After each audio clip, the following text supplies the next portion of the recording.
Welcome to the Waking Up Podcast. This is Sam Harris. Okay, a little housekeeping. I have events that are now 2 months out in San Francisco and Seattle. And if you want to go to either of those, you should know those are selling out. San Francisco is 90% sold out, and Seattle is getting there. And then in 3 months, in January, I have Boston, D.C., and Philadelphia. Now, these are all live podcasts with surprise guests, and I have some very good guests lined up, and others that I'm working on. And unlike an ordinary podcast, there will be a lot of Q&A with the audience at those events. Increasingly, I feel that that's the main point of getting together in the real world, to talk to those of you who show up. So there will be a lot of Q&A, both with me and the guests.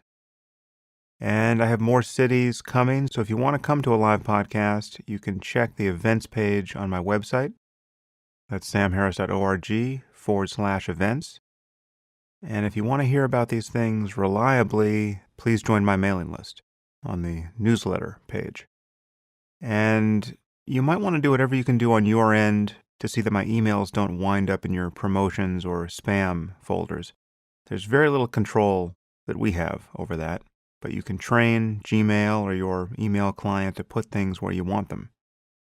Or at least the world is supposed to work that way. I'm hiring a tour manager now to make this podcast tour work seamlessly. And as you know, your support of the podcast is what makes everything work. So if you're finding these conversations valuable, you can support the show at samharris.org/support. The Waking Up Podcast is ad-free and will remain so.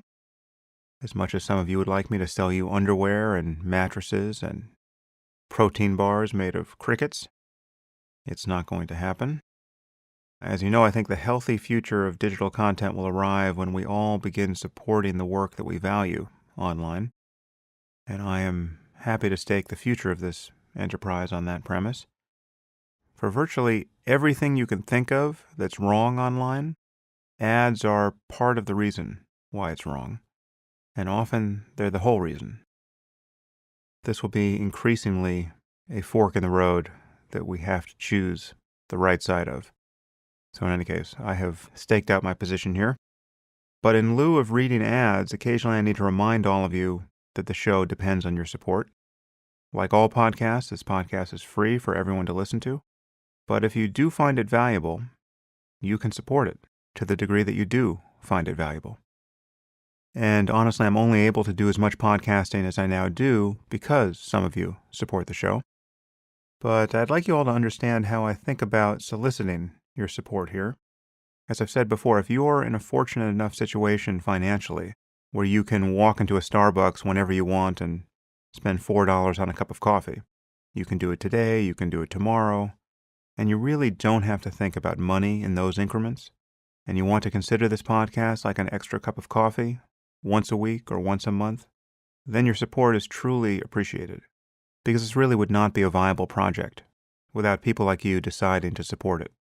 But, and this is important, if you're not in that situation, and instead you need to watch every dollar, and the choice to buy me a cup of coffee is a choice to not buy yourself one, or to not buy some other thing, or to have to think long and hard about it, well then please do not support the show. My appeals for support are not directed at you. I really do want and need to build a culture of sponsorship here, but it need not be a culture of sacrifice. So please only support my work if it's easy. And if it isn't, just enjoy the show. And for the guy who bought me an actual cup of coffee the other day, thanks again for that. That was a very literal but nonetheless deeply appreciated response to my periodic browbeating of you all. And as you know, my love of coffee runs very deep. Okay, and now for today's guest. Today I'm speaking with Cass Sunstein. Cass is the Robert Walmsley University professor at Harvard Law School, where he's the founder and director of the program on behavioral economics and public policy. He is by far the most cited law professor in the United States. Amazing. From 2009 to 2012, He served in the Obama administration as administrator of the White House Office of Information and Regulatory Affairs. He has testified before congressional committees, been involved in constitution making and law reform activities in a number of countries, and written many articles and books, including Nudge with Richard Thaler. And Thaler actually won the Nobel Prize in Economics since we recorded this podcast. And he's written other books on his own, two of which are under discussion today. The first is #Republic, Divided Democracy in the Age of Social Media, and the forthcoming Impeachment, A Citizen's Guide. And Cass and I talk about the polarization and fragmentation of American society. We talk about choice architecture, the importance of face-to-face interactions for problem solving, group polarization and identity politics, virtuous forms of extremism, the much vaunted wisdom of crowds, the possibility of ever having a direct democracy, rational limits on free speech, the process of presidential impeachment, and other topics. As I say at the end, I found this conversation truly educational. There was a lot I didn't understand about impeachment in particular until today, and I hope you find listening to Cass as valuable as I did. And I now bring you Cass Sunstein. I am here with Cass Sunstein. Cass, thanks for coming on the podcast. Thank you so much. Great to be here.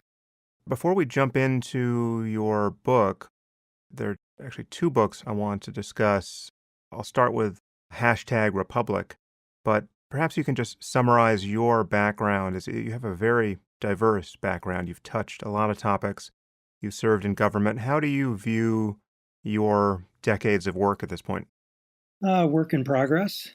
So I started as a law professor at the University of Chicago after a short stint at the Justice Department. And I guess before that, I had clerked for a couple of judges, including Thurgood Marshall. I was at Chicago for many years. I did some work connected with governments, including our own, but I didn't leave the academy until Barack Obama became president. And then I worked in the White House, helping to oversee government regulation for about 4 years. After that, I left to be an academic again at Harvard. The president asked me to be on his group on surveillance and national security.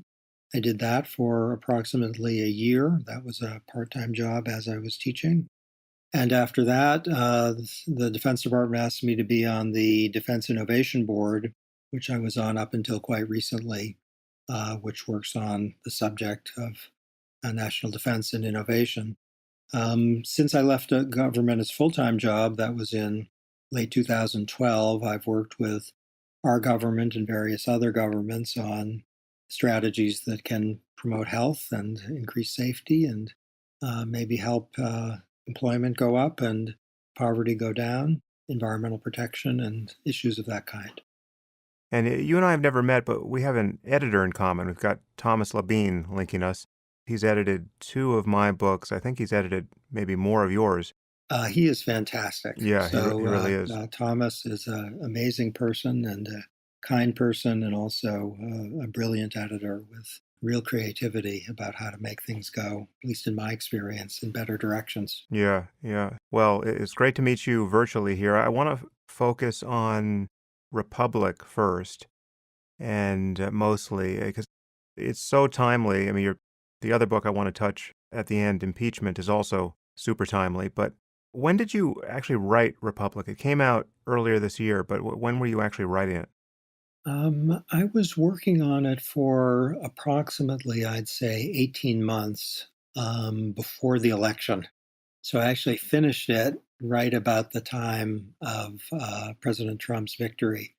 But I'd been thinking hard about it for probably 2 years before then. It actually builds on earlier work on the question of polarization. But my own experience in Washington and my own observation, I guess, since leaving Washington, kind of fixed me on the issue of polarization and mutual misunderstanding. And that was kind of 2014, 2015, obsession. So you analyze the forces that are leading to increased fragmentation and polarization in our society. And it's fragmentation and polarization of all kinds. It's political, which I'm sure we'll focus on, but it's also moral and intellectual and religious. I mean, every way in which belief systems can be segregated, there's a similar dynamics to what's happening there. The most natural place to start here is with a few of the concepts you introduce very early in the book. And the first is the concept of choice architecture. And this can be summarized with Nicholas Negroponte's rather dystopian idea of the what's called the daily me. And many of our listeners will not have heard of either of these phrases while actually living with their implications every day. So perhaps you can explain choice architecture and its consequences. Dick Thaler, an economist, and I worked on a book called Nudge a few years ago. And one of the driving ideas is if you're in a grocery store or in a cafeteria or on a website, there's actually an architecture for choosing. So a grocery store might have Pepsi there, or it might instead have Diet Pepsi there, or it might have carrots, or it might have chocolate bars. And what's at the checkout counter actually matters in terms of what people purchase, and what's proximate and visible, what's eye level actually matters in terms of what people end up stocking in their refrigerator. So too in a cafeteria, it can be have a choice architecture that favors meat or fish or vegetables or brownies. And if the designer is smart, they will create an architecture that's good for you or good for them, or hopefully good for both you and them. A website designer who is alert to the importance of particular choices will know that if you put things in big font and colorful letters and you make it really simple, you can attract the eye. And the thing that's first on a list is likely to be what people will purchase. And that is a clue for someone who's trying to sell clothes or books. And so choice architecture is really everywhere. A rental car company is engaged in choice architecture. The US government is engaged in choice architecture. So is the state where you live. And so are some of the great forces in society. And so are some of the less great forces in society. Sometimes we're choice architects when we don't really even think about it. So a teacher of kids is doing choice architecture all the time. So is a doctor who is saying, we have 5 options for you. Here's the first. And saying that will often bias the decision. Parents are definitely choice architects. I have 2 small kids, and one's 5, the other is 8, and they are extremely effective choice architects with respect to their father. They know how to design Correct. situations so as to get me to do what It's they running in want. the wrong direction. Completely. And I'll run after them, and then we're going in the direction they want. So for media, both a social media platform like Facebook and a newspaper like, let's say, the Wall Street Journal, and a network is a choice architect.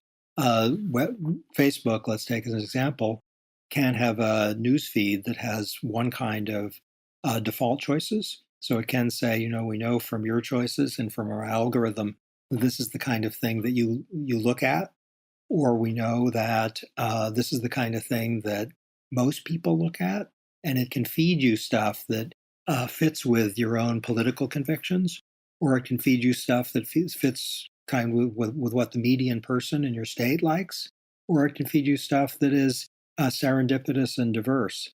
And that's also true of the local newspaper, which can say, I'll provide you, an assortment of things that it's probably good for someone in your area to know about, or which can think, most of our readers, they are right of center, or they are left of center, or we are right of center and left of center, and we're going to provide that perspective. So that's choice architecture too.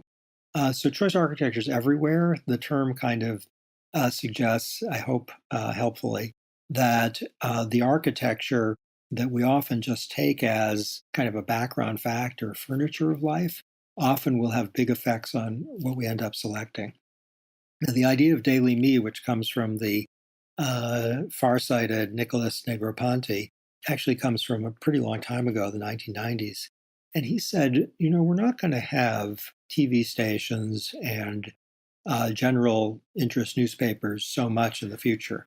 We're going to have a system where every person can design his or her daily me. So if your name is Bob, you can create the Daily Bob. And suppose what you're most interested in is Star Wars, that can highlight Star Wars on your screen.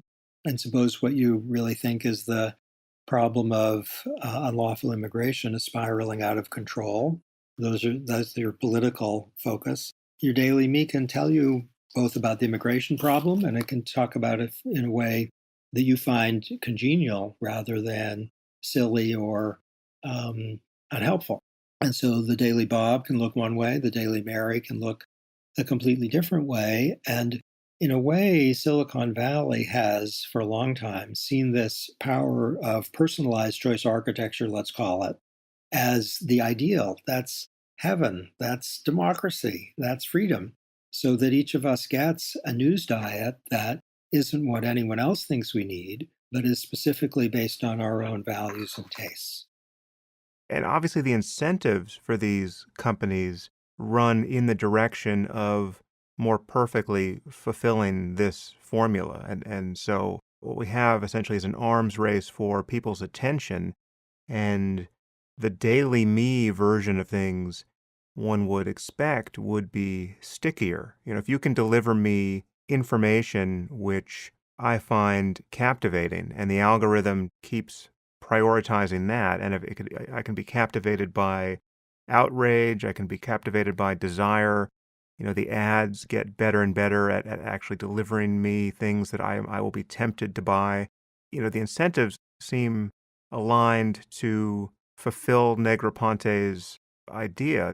It's a very, what is it, promising or seductive business model, either for a startup or for an established company. A few years ago, I was traveling a lot, and I found myself getting on my Facebook page a lot of luggage ads. And how'd they know I was in the market for luggage? They figured it out. They were right, and I was much more likely to click on luggage ads than I would be to click on ads for, let's say, sneakers. And they knew that. And that is in their economic interest. So if you're a political candidate, let's say, who wants to win a particular state, if you know these people will like me better if I suggest that I'm with them on this issue, or those people are likely to give me money if they see my face over the following 5 words, then you can get very, very precise. And as you say, that's the incentive of someone who wants to win an election. So, both for companies and for political aspirants, and it looks like the Russian government, by the way, knew about this in their role in the US 2016 election. There is a business model that suggests that building on the idea of the daily me is a good one. Now, there's some reasons to think that people are a little more complicated than that, and there may be other business models that are as good or better.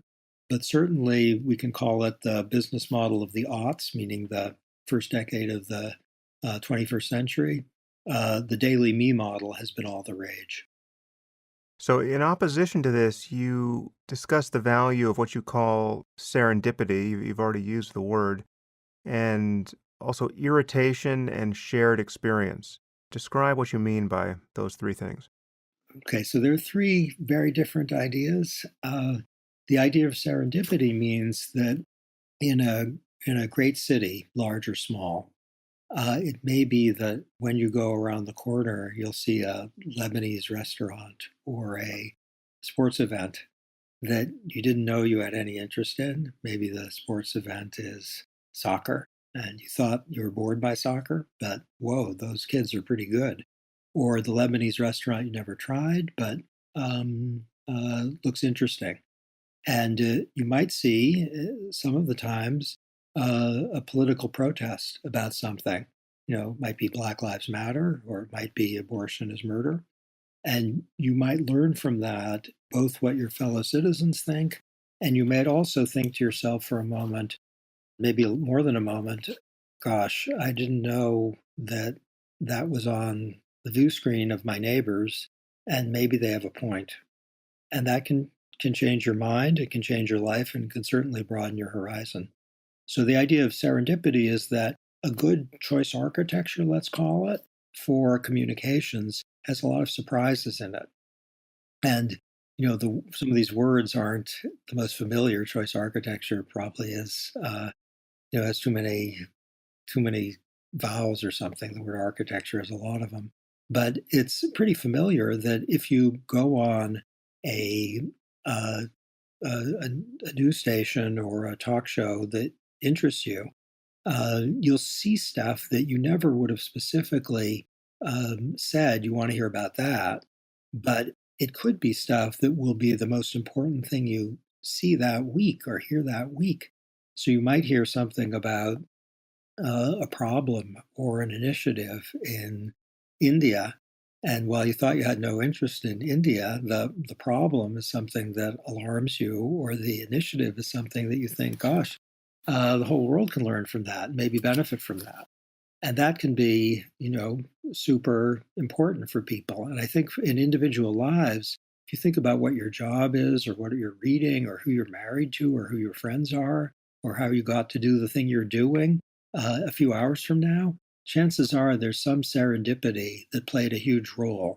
And what I'm urging is that in a democracy, serendipity is a frequent and great force for um, what is it? Broadening, and also togetherness in a non cornball, non Hallmark card way. So that's serendipity. Now let's talk about irritation. It may be that if you are reading, let's say, a good daily newspaper, you'll encounter an editorial or a column that thinks exactly the opposite of what you think. So you might be inclined to think, I like a $15 minimum wage. I think Senator Sanders is on the right track in calling for that. But then you might read something that says a $15 minimum wage is actually going to be terrible for the economy, and it's going to be very harmful for people at the bottom of the economic ladder, because employers aren't going to hire as many people if they have to hire people who for $15 an hour. They'll hire them at 10, but not at 15. And so the minimum wage actually hurts the poor. That, if you like the minimum wage, reading that is very irritating. It's not congenial, but you might think, oh, maybe that's true. Or if you think that, President Trump is on the right track on issue A, B, or C, and then you read something that suggests he's all wrong, might be very irritating, but it might move you. So irritation can be good. Also, meaning it's productive of learning and kind of understanding what our fellow citizens think. And you might also learn something that will produce a shared experience. So the Super Bowl, the response to something great, like a celebration of something very good that's happened in a community, or July 4th. I would actually single out July 4th because of what brings Americans together. It's a shared experience, and that can create some social glue for people who might otherwise think of one another as, occupants of the same country, but kind of enemies.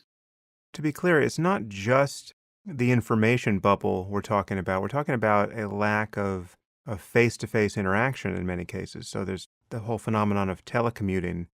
In fact, you and I are telecommuting right now to do this interview. And so this interview is made possible by this great technology, but this technology is enabling, in this case, me to do the vast majority of my interviews remotely in this way. And that enables me to make it very easy for someone like you to come on the show, but it also comes at a kind of cost. And I remember I recently met a CEO of a very big company. I mean, it's now, a multi-billion-dollar company with thousands of employees, and something like 99% of them work from home or work from a Starbucks. I mean, there's like, 15 people in an office in San Francisco, and everyone else is elsewhere. So there's more to it than just the media streams we will emphasize here. I think you're making a great point, and it's not emphasized enough in my book. And I learned it actually very concretely in the government, where sometimes if you're trying to solve a problem and you're in one building and people are half an hour away, you send them an email, and the email doesn't have the right tone or will not be read as having the right tone. And in any case, problem solving is harder if you're using text sometimes than if you're actually looking at someone's face. And a phone or something that involves voices of any technology, it can be better than email, as you're saying, because it's more personal. But I found in government and after, if you really want to solve a problem, often the best thing is to get a group of people in the room. And we decreasingly rely on that. And one reason it's good is that you can understand different perspectives better if you see people's faces and they'll understand yours. And another thing, it softens some of the interactions. And another thing is that, and I don't know of data on this, but I bet there either is some or there will be some, that creativity grows because the sparks fly. And we've all seen that where, in an office or in a family, even if people are all talking to each other face to face, something new will come out that couldn't have been produced Yeah, by email yeah. or even by phone. Yeah, and all the communication at that point isn't merely transactional in the way that it is when you're sending an email. I think this is just now a ubiquitous experience that everyone will be very familiar with, where you're having some communication that's growing increasingly fraught by email, and if you're wise, you will realize that the medium is very likely contributing to the problem. I mean, the tones are getting misread, and everything is sounding sharper than you intend, or in fact, you just become a slightly different person behind the keyboard. I mean, the maniac comes out a little bit, and your response to another person isn't being modulated by a face-to-face encounter, or even by a being able to hear the humanity in their tone of voice on the phone. I'm sure other people have had this experience, but I've had exchanges with people by email that just either aren't working, or they're just kind of strangely unpleasant. And then you get on the phone with the person, or you see them face to face, and there's this sort of shock of recognition that, oh, okay, this is that person, right? I mean, this person has a different shape in your experience than the shape they had acquired in the back and forth by email, and it does kind of break a spell, which was defining the communication, and defining it almost invariably in an unproductive way. Completely. No, I think that's a deep point, and it has implications for a zillion different things, including political polarization. So I had a friend in the government with whom I was frequently at odds on what to do, and she just developed a habit of saying, "Call me." Right. Yeah. So I Right. write her an email and she said, "Call me," and we became great friends. And in DC, I was working for a Democratic president, and the Republicans were often not happy with what President Obama was doing. But I learned so much from Republicans in the House and the Senate from face to face conversations where not seeing some email, they didn't write a lot of emails, but they would write a lot of letters, which would be harsh or accusatory or something. But they'd actually have often very good ideas. And when it's in person, then you're not fighting, are you bad? You're thinking, what's the best way to solve a problem? And that, what you're saying about, human interactions, either in business or in families or whatever, it's basically a national thing. So what I was thinking as you were talking is the harsher or misread stuff that we all experience. In a way, our political process is facing that, and that's a challenge for, let's say, infrastructure. Yeah. Just to have a random problem. Right. But to be clear, you're not exactly nostalgic for some former time where you think communication was better across the board. I mean, you actually believe, I think you say this in the book, that things are just simply better now than they were in the past. It's a matter of fixing problems now, but there's no place you would point the Wayback Machine if you could. Completely. So if you ask me when was communications in America the best it's ever been, I would say today. And if it's next week, probably next week's going to be a little better than today. Just because, if you can talk to each other across, very long distances, that's a huge improvement. And if you can learn stuff just at a click about something you care about that may really affect your life, that can be, incalculably great. But one way to think of it is the cell phone is a fantastic advance, but if you're using it while you're driving, the chance of your being in an accident is higher than it would be if you were using it when you were driving. And the technology is great, but to optimize, let's say, the benefits of its existence would be a good idea. And we're not nearly there yet with respect to social media. Well, I want to talk about social media and how Twitter and Facebook have been behaving themselves. But before we get there, I think we should talk about the phenomenon of hyperpolarization in groups. And this a general phenomenon that you describe in the book where like-minded people become more extreme once they begin associating with one another. And it may sound paradoxical on its face, but it really functions by dynamics that are fairly easy to understand. Perhaps you should explain, maybe the Colorado study is the place to start here, but talk about what happens in groups among the like-minded.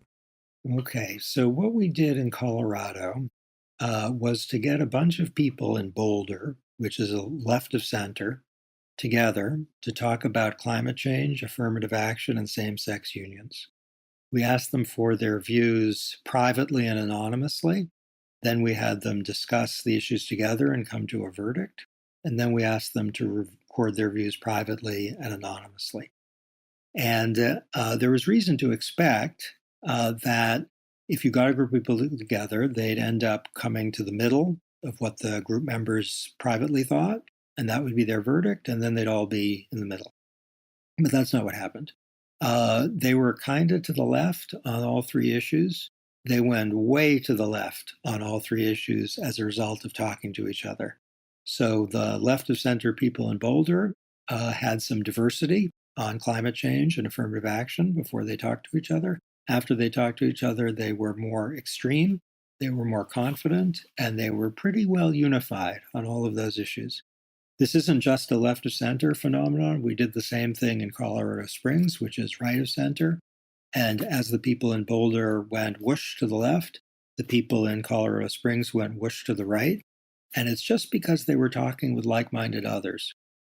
So the basic rule is that usually people who are inclined in a certain direction end up, after talking to each other, thinking a more extreme version of what they thought before they started to talk. And we can explain, I think, why sometimes in primaries, both of our political parties go left and go right, has something to do with this. Why within cults, people end up sometimes getting all extreme. That's often the phenomenon of group polarization, as it's called. Why terrorists often get radicalized, and also why people who do great things like attack extreme injustice, why they get radicalized, because they're all talking to each other. And you say that the mechanisms are pretty intuitive. I think you're completely right. That the leading one is if you have a group of people who think, let's say, that the minimum wage should be raised. That's what they tend to think. Some of them aren't sure. They're talking with each other. They'll hear a lot of arguments about why the minimum wage should be raised, because that's what most of them think. And they won't hear a lot of the arguments the other way. And the arguments that they hear will be kind of tentative as well as few. And then if they're listening to each other after they've heard all the arguments, they'll think, oh, minimum wage really should be raised a lot. And it's just because of the arguments they're hearing. And if you have a group of people who tend to think that the minimum wage should not be raised, exactly the mirror image of what I've described will happen. And I'm smiling as I talk because we actually taped our conversations in Colorado. And so I've seen them. And in real time, you can completely see the process where the right people on the right are going more right because they're talking to people who think conservative thoughts. And the conservative thoughts are going to look numerous and excellent. And the disagreement will seem rare and kind of stupid. There's also this phenomenon of reputation management within the group where you have your concern for how you're appearing in this group that's now getting constellated around a consensus, and that will tend to filter out any expressions of doubt about this forming consensus, and it functions as a kind of attractor state for convergence. You're completely right. So in Boulder, our left of center groups, you can see them talking about climate change, whether the US should sign an international agreement. And some of the people who are left of center were a little nervous about that. They thought, I don't know what would happen to American sovereignty if we yielded to an international agreement. They just weren't sure. But you could see them looking at their fellow citizens of Boulder and thinking, oh man, if I say that, I'm going to look really bad in their eyes. So I'm just going to agree with them. This strikes me as yet another argument against identity politics. Do you see a connection there? I think exactly right. That identity politics, where let's say you think, as a African American woman, I tend to think this, or I should think this, or as a white male, I'm in favor of this and not that. Or as a Christian or a Jew or a Muslim, I tend to think this. That's individually deadening because it prevents you from using your own critical faculties. And it also contributes to, let's say, movements that are going to have a hard time communicating with one another because they have polarized themselves to extremes. And one point that you flagged in passing that I just want to make explicit suggests that all extremism isn't bad because there are extreme forms of intellectual insight or moral energy purposed in the right direction. So I think you just cited the fact that someone could be fighting an injustice and getting more and more radicalized in their energy around engaging that project, perhaps at even great personal expense. There are cases where we want extremism when it's pointed in the right direction. Right. Barry Goldwater said something like that, and he was right. The very conservative kind of Reagan predecessor said something very pro extremism. And whether or not he was right on his particular political views, he was right in signaling that the attack on slavery was extremist in its time, and it was quite right. The American Revolution, breaking away from Britain, that was pretty extreme, and it was quite right. The attack on apartheid in South Africa was pretty extreme. And while things aren't going so great in South Africa right now, it's not very good to have a majority of the population treated as a lower caste. Okay, so we have a picture of people living in ghettos of a sort. I mean, really intellectual ghettos, moral ghettos, political ghettos, and they're walled in by confirmation bias and reputation management within a group, and they're generally happy to stay there, and they will defend the ghetto from anyone who tries to break down its walls. And we have phenomenon like the backfire effect, where you present people with a cogent argument or the most well validated facts that you can get in hand against their cherished view, and they merely double down in the face of these intrusions. They become actually more confirmed in their beliefs. What does this say about the so-called wisdom of the crowd, and how do you see a path forward to combating this kind of fragmentation? Okay, so the idea of wisdom of crowds comes from a French theorist named Condorcet, who did a little arithmetic and said if you have a group of people and the average member is more likely to be right than wrong, then the likelihood that the majority will be right grows to 100% as the group gets bigger. And he proved it by math. So that's the source of the idea that if you have a group and each person is more likely to be right than wrong, then the likelihood the majority gets it right grows to 100% as it gets bigger. And that helps explain why that old TV show had factual questions, and you could ask what most people think. And what most people think was usually a better strategy than asking for your lifeline, because what most people think, they tended to get it right. Also, we should just add there that one thing that explains this is that people will be making errors, but their errors will be falling on all sides of the target. So it's like asking 1,000 people to try to hit a target with an arrow, and you have 1,000 arrows flying at this target, and they'll be erring on all sides of the target, but they'll be grouped, very close to the bullseye, provided they can shoot arrows at all. And that's why if you ask 1,000 people to estimate the weight of a cow, say, you'll get something very close to the weight of a cow. Completely. So I think these are two related but different mechanisms. One is the Condorcet, and the other, Scott Page, has done the kind of arithmetic of, which is around the lines you're describing. And they're both help explain why crowd wisdom will exist. But both of them have a potentially erroneous assumption, which is if the error isn't random. So if you have a bunch of people who tend to think, let's say the average cow weighs 7,000 pounds or 150 pounds, then the error is going to be systematically biased toward cow weight error. Or if you have a group of people and the average member's more likely to be wrong than right, then it'll get all screwed up. And there's actual demonstrations that the wisdom of crowds is not going to work when people are influencing each other rather than making independent judgments.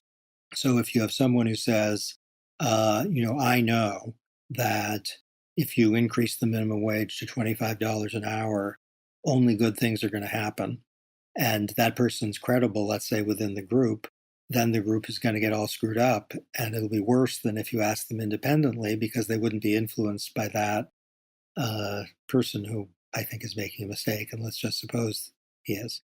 So the wisdom of crowds is a great idea. It has two mechanisms behind it. We've just discussed both of them. But if you have people who are sorting themselves into different groups of like-minded types, they can be big groups, and they're not both going to be right. So you're going to have two crowds where one is in Boulder and one's in Colorado Springs, and they can both be, very confident and overwhelmingly think something, but it's not working out so well. So we're discussing kind of the current challenges for, let's say, the American Republic that are posed by the daily me and the capacity to self-sort. And now you're asking what can be done about it. Well, there's some good news that wouldn't require anything other than just keep it up, which is that a lot of Americans, the data show, are really just curious and they want to find out what's true. So a lot of Americans on issues, like how dangerous is North Korea, or minimum wage even, which is a little bit politically fraught. But a lot of people are just, what would happen if we increased it or decreased it? Or how should we handle air pollution problems? I'm putting climate change to one side because that's more fraught. How should we handle the problem? 40,000 Americans died on the highways in 2016. What do we do about that?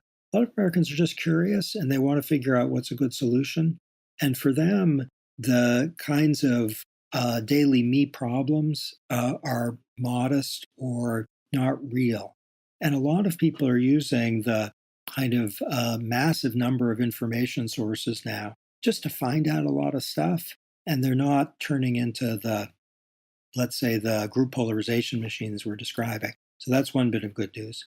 Another bit of good news is that if people don't have a strong conviction to begin with, they might on climate change have a really strong conviction, or they might have something that's on the headlines have a strong conviction. But if it's an issue involving, should we have a big infrastructure spending program in the United States? A lot of people don't particularly have a big conviction about that. And there, if they believe something that's not true and it's corrected, the correction does stick. So the backfiring correction phenomenon you describe, it's real and it's important, but it depends on people having a strong, I think, emotional commitment. And most issues, Americans don't have that strong an emotional commitment.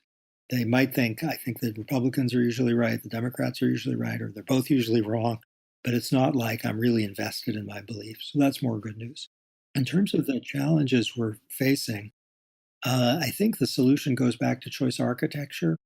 And people are working, I think, very productively on this, actually, relatively recently.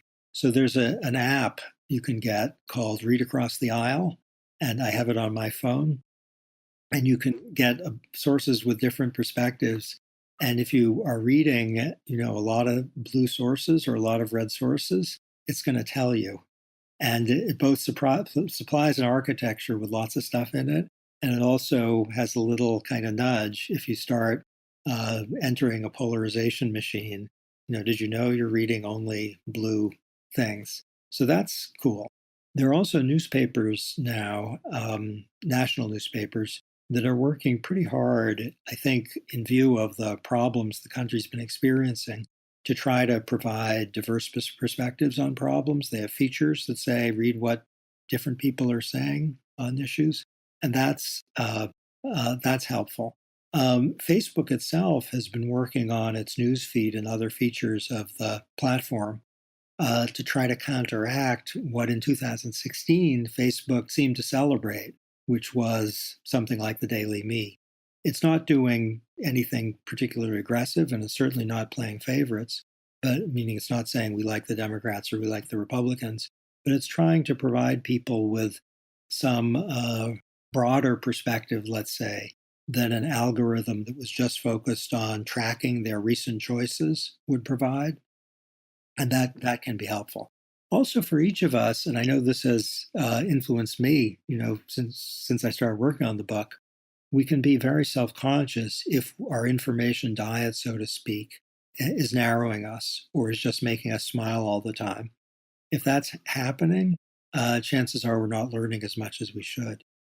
I had the thought recently, I think I was talking to Tristan Harris on the podcast. We were talking about social media and its effects. And I had the thought that Twitter and Facebook and these other platforms should have, in addition to a favoriting button or a liking button, there should be a this changed my mind button, just so you can kind of register the effect of something that got forwarded. And it struck me as interesting to systematize that norm that, that we should be acknowledging that things can change your view, and this should be something that we celebrate. That's a good thing to have your view changed. I think that's great. That's a great idea. And it would kind of create a norm of openness to the possibility that what you think today you might not think Yeah, tomorrow. and you would notice that if you were not having that experience. I mean, if you went for a month without reading something that changed your view of anything, that's a curious state to be in. If for 8 months you never clicked, this changed my mind, you might think maybe that's not ideal. So I've always been struck that the clustering of opinions is also strange here. So, like, if you tell me what a person's view is of climate change, I think I can probably guess his view on immigration or gun control or affirmative action or any of these other hot button political topics.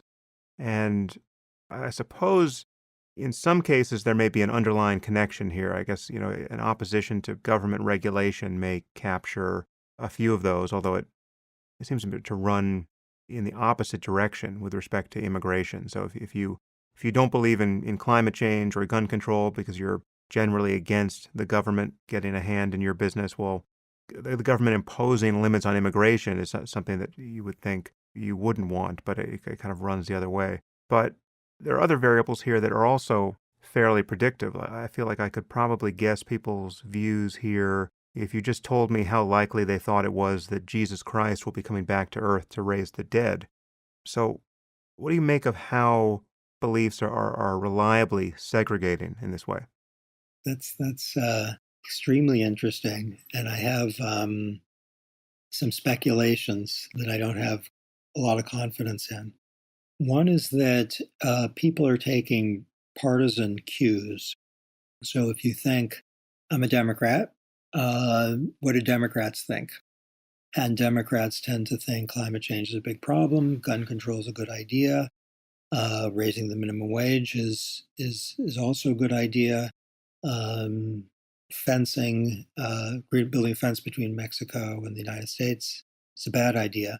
And even if these ideas have no logical connection, the Q, which is what's my party, is the determinant. So that's one possibility. The other possibility, which I think is a little more interesting, is that wouldn't be necessarily about political party, it would be about cultural identification. So, one thing I learned again in my DC experience is that some people just think of themselves as a certain cultural type, which means given who I am, I think affirmative action is a very good idea. I think that uh, increasing spending on the poor is a good idea. I think that aggressive environmental regulation is important. And others think, given who I am, gun control is intrudes on liberty. Illegal immigration is a terrible problem, and that's a little more refined, I think, than the party thing. Though I don't know enough to know if that's more of a driver. So, given what we've been talking about here, what does the prospect of direct democracy look like? In the aftermath of the 2016 election, I heard people bemoan the influence of the Electoral College and cast their hopes on some near future where technology was reliable enough here to aggregate opinion and in some, presumably some way that's unhackable by ourselves or any other power, and that we could have a democracy that is just directly responsive to what every single citizen thinks rather than a republic of the sort we are currently suffering under. To read your book is to, I think, come to the conclusion that direct democracy would be the end of us. Well, let me say this. I think that communism and Nazism are a lot worse than direct democracy, but Faint direct praise indeed. democracy is a lot worse than a lot of other things.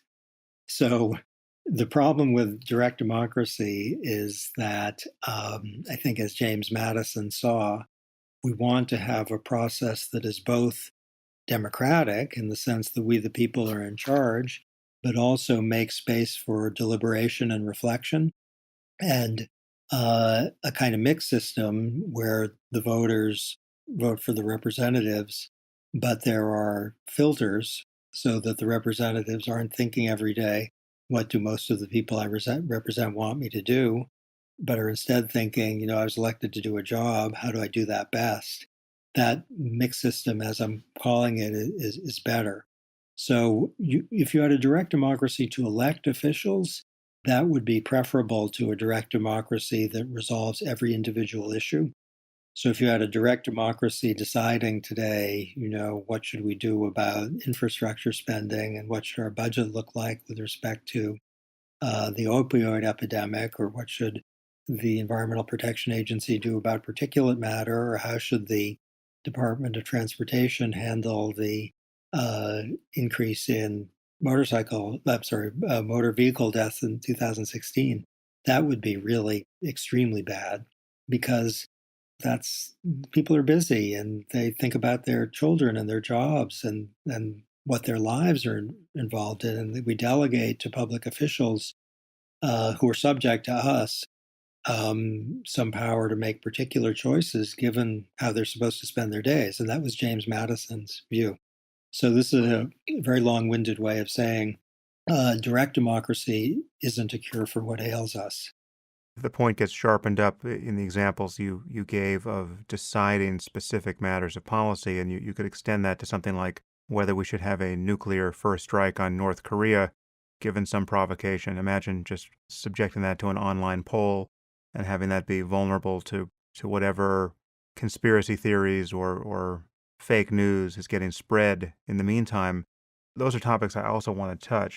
This is maybe falls under the rubric of free speech and its limits, which is something you talk about in the book. There are many of us walking around with the belief that we are free speech absolutists, but you make it pretty clear in the book that probably nobody is, or at least no sane person is. What are the limits on free speech as you see it? And then we'll talk about some of the deranged speech that's harming us. I'll give you a few examples, and then we can talk about what the principles might be. So, if someone says your money or your life, that's not protected by the First Amendment. If a few companies get together and say, let's fix prices, that would be a conspiracy. If someone perjures himself under oath, that's speech. It's not protected by the First Amendment. If someone says, buy this product and you're never going to get cancer, and let's say that's false, that's not protected by the First Amendment. There are other things like fraudulent real estate deals and certain forms of threats that are not protected by the free speech principle. To kind of come up with an organizing idea that would explain what's in and what's out is unfortunately not the easiest. But we can say, I think, that any speech that's expressing a political point of view is going to be protected unless it's done in such a way that is going to create an imminent risk of a very high imminent risk of violence. So if someone says, the current president is the worst ever or the best ever, or someone says that Secretary Clinton is a criminal and horrible, or someone says that Secretary Clinton is the best ever, all those sorts of things, completely fine. If we're at a building where there's a crowd that's about to start engaging in arson and someone says, burn that place down now, even if the person has a political motive or a political goal, that's not acceptable. The Supreme Court has something called the clear and present danger test, which applies there. So I think basically very wide range for political views. Things that are cultural and literary also extremely wide range. But if you have something that is intrinsically harmful, let's say like price fixing or perjury, or which imminently leads to harm, like your money or your life, then we're outside of the domain of free speech. Didn't someone just get prosecuted for offering a reward for anyone who would pluck a hair from Hillary Clinton's head on her book tour? I think that is true. And whatever you think of that particular statement, it seems like offering money for engaging in assault. And criminal solicitation has long been thought not to be protected by the First Amendment. And that sounds, if you say, I'll give you money if you beat up my least favorite person, that doesn't seem like it's in the core of what the free speech principle is for. Yeah. Well, there are other cases that are, harder to judge here, and there's no doubt they create immense harm, but it's hard to find the bright line that would suggest where you should limit the speech, or at least I find it hard. I'm obviously not a lawyer, much less a constitutional scholar, but I mean, one that comes to mind, or it actually comes to mind on this other topic of conspiracy theory that I would like to hear your thoughts on, but I'm thinking about what Alex Jones did around the Sandy Hook massacre. Alex Jones, for those who don't know, if that's anyone, just has this immense platform online at InfoWars, and I don't know what to call him. I guess a performance artist. It was pretty close to what he is.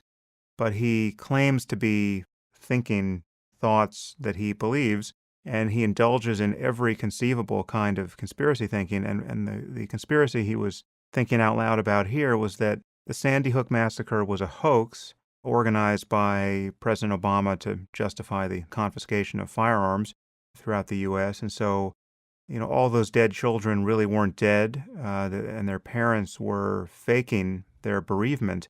And he talked about this to enough people that the parents of these children who had been massacred were getting death threats and getting trolled online. And, for the longest time, Alex Jones must have known this was the effect of his free exercise of his speech. The power of and dynamics of conspiracy thinking aside, what do you think of that as just a legal use of speech by somebody who has a huge platform?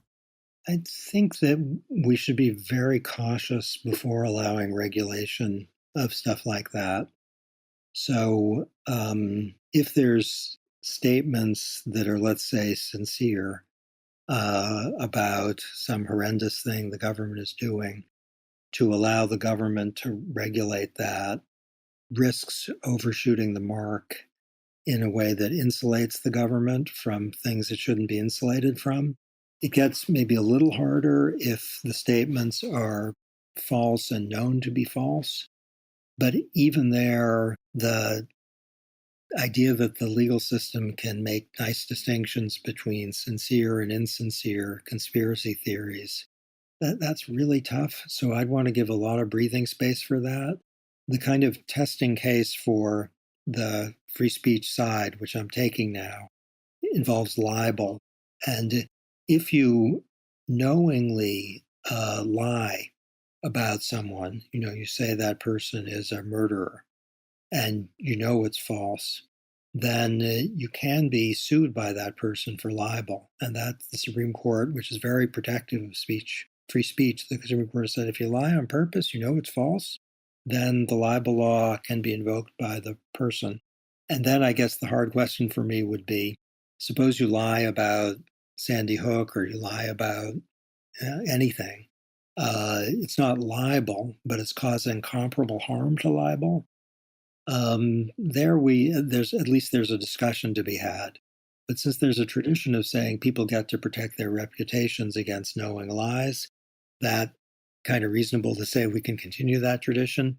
To invent a new protection, let's say, of the government, protecting the government itself against falsehoods about it, that's a little risky for freedom of expression. Now, your case is a bit different from that because it's the parents, I guess. It's not the government. But I tend to be inclined toward a view that it's not clearly right, but the view is that the price we pay for free speech is sometimes steep, and it's still worth paying.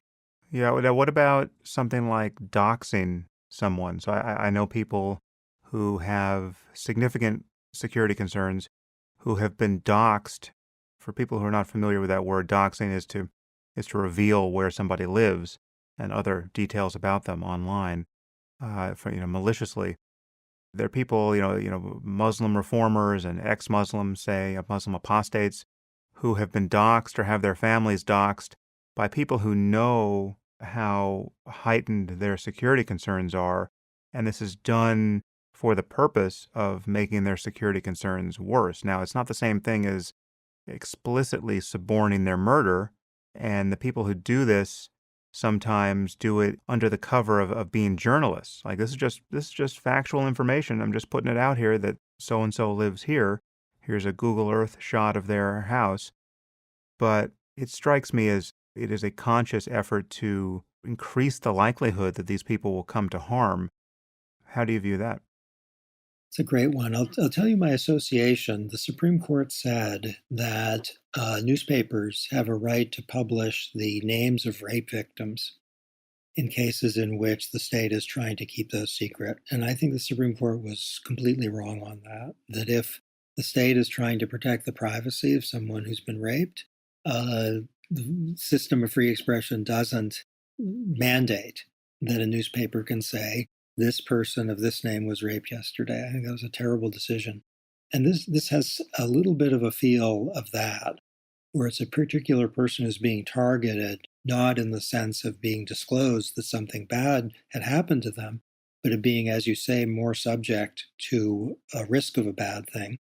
So it's a little bit of an intersection, and forgive me for thinking in legal categories, but a little bit of the intersection of the clear and present danger test and of privacy protection. So the Supreme Court has left open the possibility that if you tell private facts about a person, that they might be able to recover damages. You're not allowed to do that. And it's also had the clear and present danger test. So I think if the purpose and likely effect of the disclosure of where someone lives is to cause harm to be done to that person, then it's not definite that the First Amendment principle should kick in to protect the speech. So what I'm wondering, going back to our founding commitment to free speech, is there a good connection between the idea we the people get to govern ourselves and the notion that you can tell where some person who's vulnerable to criminal uh, violence, tell where that person lives? Not clear that James Madison would roll over in his grave if we said you can't disclose where someone lives if the purpose and effect of that is to increase the risk of Yeah. violence. Yeah. Well, now that I have your legal mind humming, I want to briefly touch on your forthcoming book. I don't believe it's out yet. You've written this short book that, once again, you seem to be ahead of the curve here in terms of timely need for various messages. But you've written this book, Impeachment: A Citizen's Guide. Let's just talk about impeachment because obviously this is of interest to everyone on both sides of the aisle now. What is the process of impeachment and what do most people not understand about it? It seems to me that even some members of Congress are confused about what impeachment entails. What is impeachment? Okay, so let's talk about the standard first and then the process. So the standard is treason, bribery, and other high crimes and misdemeanors. Pretty short. What is missed, I think, and I've spent a lot of the last few months in the 1770s and 1780s, immersed in these old materials. The mistake number one is to say that the House of Representatives, which is the body that gets to impeach, can just define that however it wants. And Gerald Ford, one-time president, actually said this is a high crime misdemeanors, or whatever the House of Representatives says that it is. Wrong. No, Mr. President. There was an effort to limit the category to egregious abuses of power and not to license the House of Representatives to get rid of a president because it doesn't like him. The separation of powers, this is clear from the constitutional period, would be devastated if the House of Representatives could get rid of a president because it thought the guy was bad.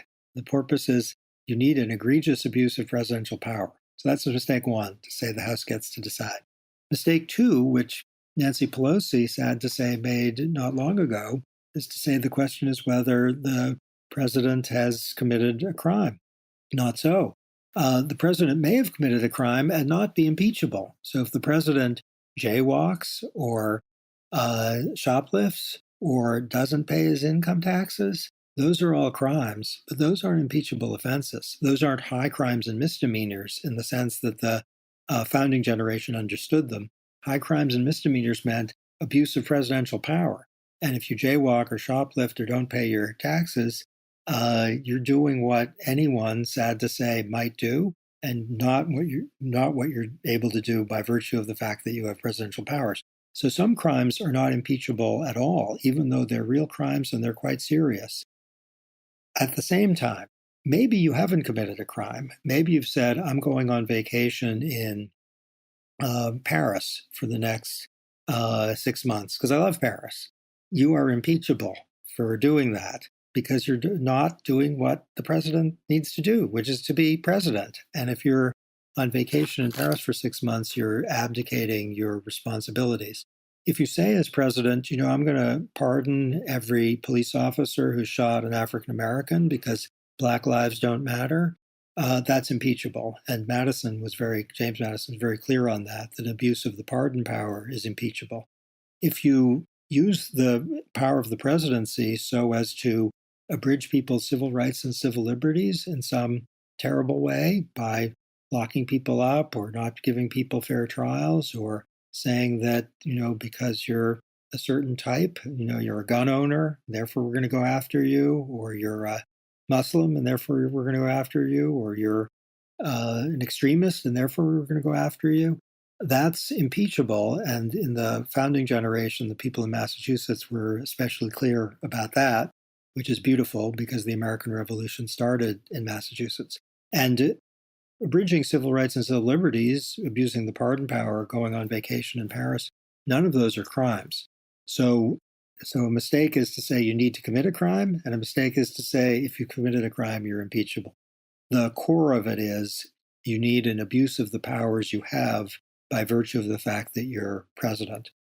So the process is actually pretty simple, which is the House of Representatives has to decide by a majority of the vote that the president should be impeached. If that happens, then a trial is held in the Senate, which has to convict by a 2/3 vote on the grounds on which the House impeached the president. So, can a president be impeached for character or temperament that is sufficiently bad as to prompt an impeachment level concern in the House of Representatives?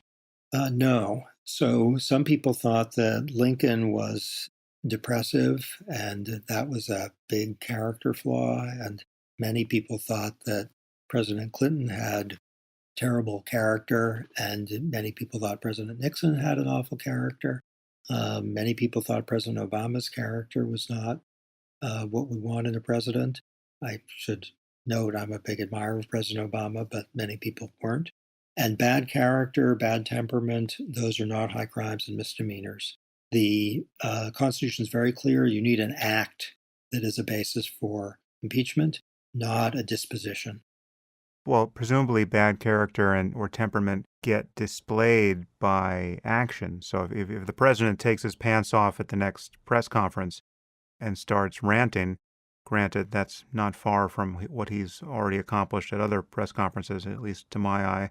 Could a display of apparent lunacy be sufficient, or does it require some more extended kind of action?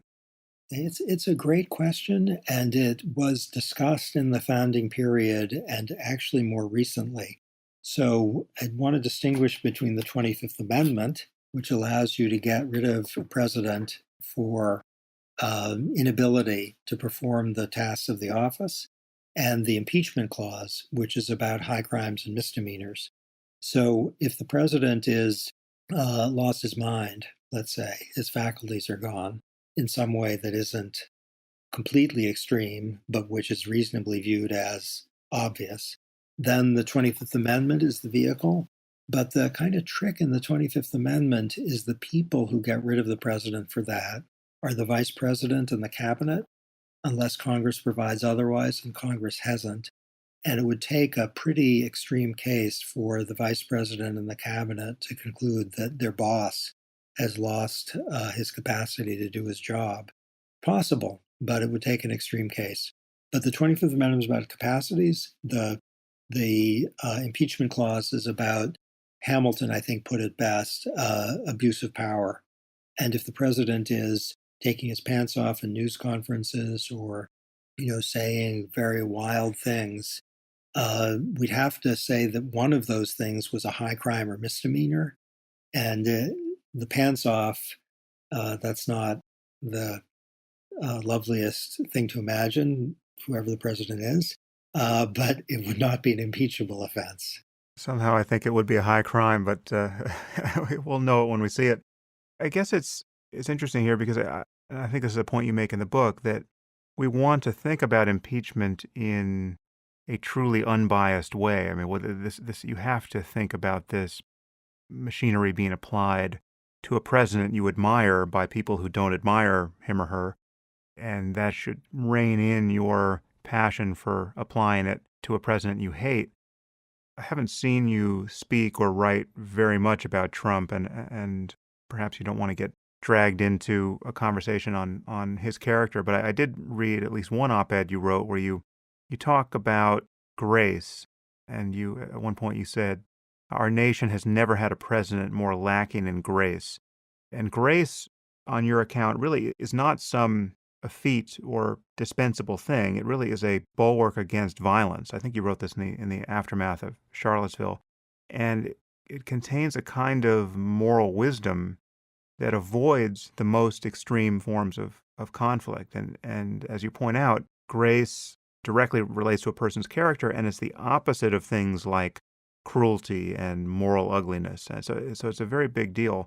And I must admit, when I think about impeaching Trump, it's difficult for me to untangle the fact that I think it was dangerous to elect him in the first place.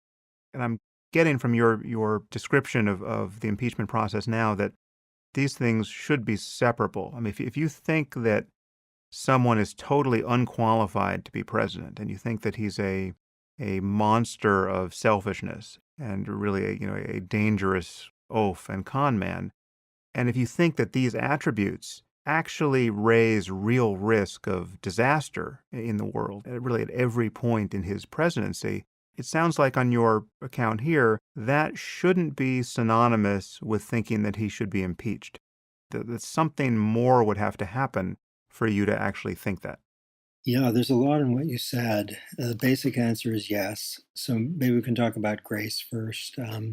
Something that I confess I haven't thought a lot about, but I was activated by reading both the documents of the founding period and Lincoln's with malice toward none and charity for all speech, where there's such a sense of humility and there's no crowing over defeating the South.